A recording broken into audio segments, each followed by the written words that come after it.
The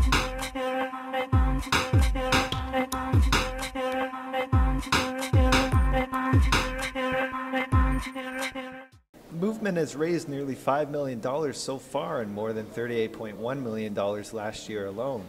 Like the fight against breast cancer, women and men are both encouraged to channel their inner Ron Swanson and get involved. For Canada Newsnet, I'm Andrew Hockridge.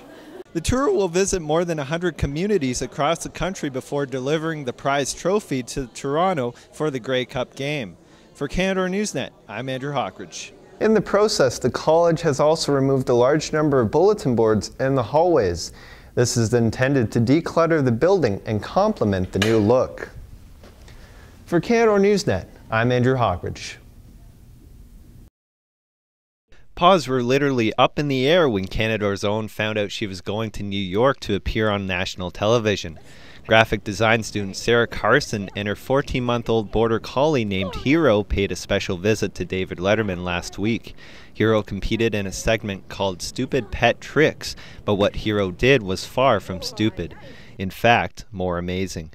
It was amazing. When we first arrived, it was late, so we just got to see all the lights, and our first experience was going to Central Park, and well, it was pitch black, but you could just tell how beautiful it was.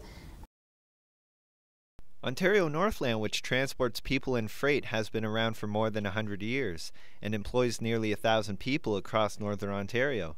That means more than half of those people will be left without a job. Last week, McDonald's scheduled an emergency meeting to formulate a message and a plan of attack. It was during that meeting that McDonald's discussed where the community and its leaders stood on the issue. So what we have to be able to do is present something to those four that are going to make their recommendation submission to Cabinet. Obviously, we'd love to sit down with the Premier and explain to him. I've spoken with the Minister of Northern Development and Mines, so there's a lot of conversation going on behind the scenes. One of the dilemmas for the ONTC right now is that Northern Ontarians wish to be treated as equal as the people of the South. For Canada Newsnet, I'm Andrew Hockridge. Thank you, Chris. Yes, I'm standing out here at Canada College, and we're going to take a look at the 5-day forecast. Today we're going to reach a high of -3 with scattered flurries. Later this evening, scattered flurries continue and a high of -2. Tomorrow morning, we're going to wake up to temperatures feeling like -4 with cloudy and sunny periods. Temperatures rising to -1 in the afternoon, partly sunny skies. Looking on to the weekend, Saturday a high of -7 with cloudy skies, and Sunday partly cloudy with a high of -6. And Monday we'll see close to 5 centimeters of flurries with a high of 0. So as you can see, the mild temperatures are starting to make their way into the North Bay region, and we're going to take a look at the detailed forecast coming up. Back to you, Chris. Everywhere you look, social media is in the palm of your hands. The technology age has introduced us to sites such as Facebook and Twitter.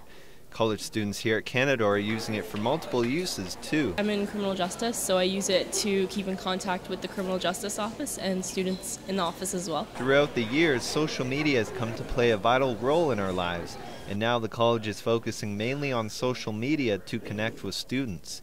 Vice President of Student Services, Sean Chorney, says how much of an impact social media has on the college. We've really grown the way that we interact with students. We use social media in terms of Facebook, YouTube. We're starting to use Twitter for faculty to connect with students, and blogs. So it's really, I think, opened up some new communication channels we didn't have before. The recent run for the cure and support of breast cancer research was a crowning moment for the Residence Life team and their communities. The two campuses raised a combined total of $5,000. It was a rainy and soggy day as the train pulled into the station, but it didn't stop local football fans from visiting the CFL exhibit on Monday. Hundreds lined up as they waited to view a special exhibit dedicated to CFL fans of all generations. Once aboard, people were able to look at historic jerseys, famous Grey Cup rings worn by the champs, as well as having their picture taken with the most prized possession, the Grey Cup. The college spent approximately $55,000 to enhance the learning environment for its students and staff members. Out with the old and with the new is what Byrne believes attracts students to the Education Centre. Canadore College has been hard at work in recent months and has introduced a new fresh look in the hallways and in the classrooms. We take a look at the new design that enhances the college's environment. The Alzheimer's Society is presenting a new focus for their national awareness campaign. As Lisa Peltier reports, the organization is seeking more funding for its cause. The North Bay Junior Trappers had a busy 3 games and 3 nights on the road. The local squad started with a 6-0 win over the Elliott Lake Bobcats on Friday to break a season-high 2-game losing streak. Then they followed up with a 6-1 loss at the hands of the first-place Sioux Thunderbirds. Would they bounce back on Sunday afternoon when they face the Blind River Beavers? Here are the highlights.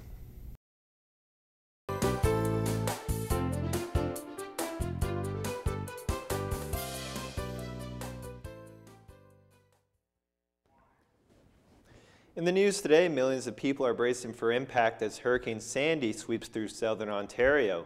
People took part in Halloween festivities at Leisure Farms, and Canadore's varsity basketball team hits the road in hopes of collecting their first OCAA win in 20 years. Good afternoon, I'm Andrew Hockridge, and this is Canadore Newsnet. Our top story: forecasters predicted this was the deadliest storm in 2 generations. That's it for this edition of Canadore Newsnet. On behalf of everyone here, thanks for watching. I'm Andrew Hockridge, and have a wonderful day.